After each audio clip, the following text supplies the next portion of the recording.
असलेल्या इमारतींना दिलासा देण्यात आला। मुंबई महापालिकेच्या अभय योजनेला मंजुरी मिळाली आहे।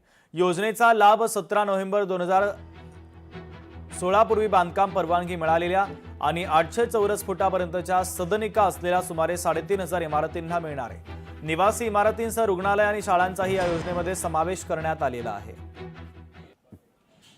ऑक्युपेशन सर्टिफिकेट गेले अनेक वर्ष प्रलंबित होता। 2012ला ज्यावेळी सुबोध कुमारजी महानगरपालिकेचे आयुक्त होते तर त्यांनी कायद्यामध्ये बदल केला। त्या कायद्यामध्ये बदल त्यांनी कॉर्पोरेशन आणि मुंबई शहराच्या हित लक्षात घेऊन केलं। बिल्डर लोक ज्यावेळी पहिला फ्री FSI बाल्कनी आणि अन्य भागात होता ते कायद्यामध्ये तरतूद होतं आणि बिल्डर लोक कायद्याचा आड घेऊन मोठ्या प्रमाणात अधिक जागा उपयोगात आणत होते। तर ते कुठेतरी थांबला पाहिजे म्हणून कार्पेटची संकल्पना त्यांनी आणली। परंतु हे आणत असताना 2012 ते 16 पर्यंत जितक्या बिल्डिंगला मान्यता दिली होती त्या बिल्डर लोकांनी माल विकला होता म्हणून त्या कायद्याप्रमाणे त्या लोकांनी बांधकाम केलं। पुढची महत्त्वाची बातमी आपण